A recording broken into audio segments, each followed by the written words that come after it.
Hey, what's going on, people? This is Off the Ropes Boxing. Yo, what's going on, everybody? This is George.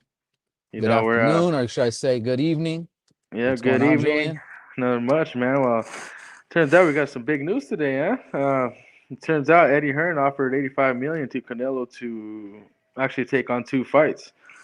Um, Mm-hmm. the first one being against Dimitri Bivol, which I actually called for, and then the next one being a Triple G trilogy fight. I think it's a little. Uh, Pretty much, I think that was RIP PBC. You know, Hey, yeah. they needed that and they couldn't get it. Eddie Hearn just came in with a better offer.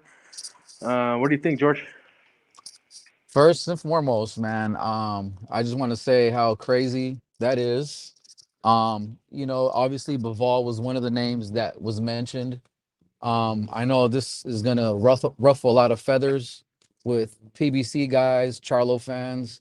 I know some guys out in Texas, they had their channels that were, I wouldn't say upset with Canelo. They understand the move and what's going on, but they were looking forward to actually seeing this happen in their hometown of Texas. But man, I'm excited because look, let's be honest, like yes, Charlo is a pretty good fighter, but we're not gonna go ahead and sit here and say, hey, you know what? Charlo could beat Bivol. So for Canelo to say I'm going Bivol first, and then so happens these two guys. It so happens Canelo wins, and then waiting for Triple G, and then Triple G wins. We know that's happening at the end of the year. And I mean, look at come on, Most likely September. Matchroom. Most likely in Yeah, Mexico. yeah. Look at Matchroom DAZN. Hey, you know what? Just now you saying that. Why wouldn't Mexicans love Triple G? They love Triple G. I mean, if you look at the first Canelo Triple G fight, there was like hella Triple G fans at that in that crowd. It's just So that respect. would be pretty fucking crazy, dude. Yeah. It's just a mutual respect for him, just being at the fact that him and Canelo threw down twice and they freaking gave us a big time fights, Mhm. two big time fights, that we both called, everybody called it different, but hey, I mean, Canelo won the second for sure. First one could be draw, for some person could go to GGG. It's just how Yeah. a lot of people see it. Hmm. Personally, I just think it's great, man, for boxing. I mean, that's just another big fight that we just got announced. For the casual fans out there that do not know who Dimitri Bivol is, he is the WBA champion. Yes. He is a big time name. He's what 19-0 or 17-0, one of those two right there. Yeah. But anyway, he's powerful, man. This is gonna be a challenge for Canelo, even though I do see Canelo dropping him. At the end of the fight, just overtaking him with conditioning, overtaking him with just what Canelo does, body attack. Yeah. And this is a very interesting fight because this guy's an actual 175 pounder. Power, Canelo with has fought. power. Yeah, Canelo has fought at 175, but I really don't think Canelo is. I honestly no more natural than a 164. Like, not saying that's a weight class, but like if Canelo was to walk around maybe naturally, comfortably, like he'd just like 164, 165. So I mean, it's 10 pounds, not very much of a difference It really isn't. in some case. Yeah, it's exciting, man, because not just only is Bivol a powerful fighter, but he actually can box. Like he's got a good jab, he's got good footwork. And we seen him in there with Joe Smith Jr. and and he pretty much picked Joe Smith Jr. apart. Joe Smith Jr. had a moment at the end of the fight, showing some vulnerabilities in Bivol. So let's That see is if Canelo that's can true. exploit that. Yeah, I'm sure Canelo can exploit that.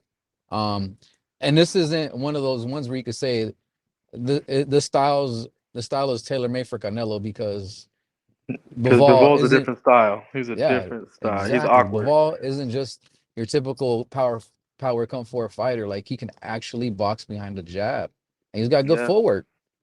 No, I'm this is excited the for this, truth. man. No, this is the truth. This is a big fight. I mean, like we said, we're really gonna find out Canelo's really made out of. Yep, Tell you that right now. We're gonna tell what his chin's made out of. that's true. And for those of you guys that don't believe that, I mean, yes, I mean I do believe Canelo wins this fight. But it will be a top-notch fight. I think it's gonna be an all-out war. Till the certain point. I say to I say it'll be a war to about 7 or 8 rounds, and then I think, like I said, Canelo takes over. Yeah, that's Uh, that's it's good. but Triple G, I have a whole different perspective. I really think this time around Triple G just gets knocked out or gets stopped in the later rounds. Yeah, I agree, and I think most everybody agrees with that assessment that Triple G isn't the Triple G of even the first fight anymore. Like we've seen him struggle a little bit after the second fight against Canelo. When he fought Derevyanchenko, he struggled. Yeah, he won his last fight, but he's just not the same Triple G. And who's to say if Triple G wins this fight or not? I mean, he's fighting Yeah, yeah. Morata. Murata. Yeah, it's gonna be a good fight for him too. Just but I just this third fight time around. I mean, it's just gonna be different. It's not gonna be the same fight. I think we're just gonna see total dominance. Yeah, In this third fight. And I mean, just sorry to say, but I mean, it's just how I feel. Canelo's already seen him twice. It's now the puzzle's there. yeah, very true, man. But Triple yeah, G man. might have a few good rounds early, but I think that's about it. I think. Another thing that I was thinking about when this is mentioned is you know, but the beginning of the year, the speculation, obviously from Mike Coppinger, they were like, mentioning, hey, we got for sure Canelo and Charlo, and then Reynoso shot it down, saying that it's not official, that they're actually looking at other fights before, And this and is the one. this is the one. And there was the route that people were talking about was okay, if Canelo goes 175, you have your three champions, one champion holding two belts. You have Joe Smith and Bivol.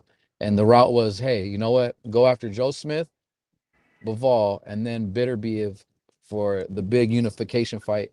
But now this kind of sets it a little bit different into a different tone because Bitterbiev and Joe Smith Jr. is actually being talked about to happen. So Which you should, say which it should should. happen. Now you see Uh, it's gonna Bivol, I be a mean good Bitterbiev fight. wins. Now he holds three belts. Yep. I mean, it's gonna be Yeah. great, man. I mean, the light heavyweight division. I think we're gonna see undisputed next year. In another division.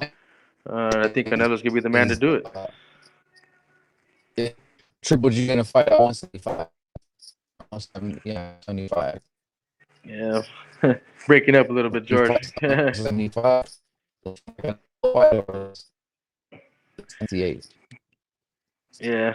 No, for sure. Yeah, you're having a little technical difficulties. I know you're headed to work right now. Uh-oh. So, Uh-oh. but like I Uh-oh. said, yeah. My, So like I said, no. yeah. I mean, it's just coming in and out. So, like I said, I mean, we just wanted to really bring you guys this breaking news. What happened. We'll pretty much elaborate a little bit more, as the week goes on, the next show. Yeah, Of course, so we got big news today. exactly. Shakur Stevenson and Valdez finally signed. We'll also talk about that. Ooh, But nah, man, but definitely, George. I mean, yeah, dude, let's talk about this later on. And like I said, I mean, really yeah, appreciate the breaking news episode from us at Off the Ropes, Boxing and MMA, yes. man. And Yes, it we're is. just proud to bring you this news. And let's do it, man. Boxing's here. Yes. Signing off the ropes. You guys have a good night, and we'll be getting with you guys shortly. Right Peace. on, man. Peace out.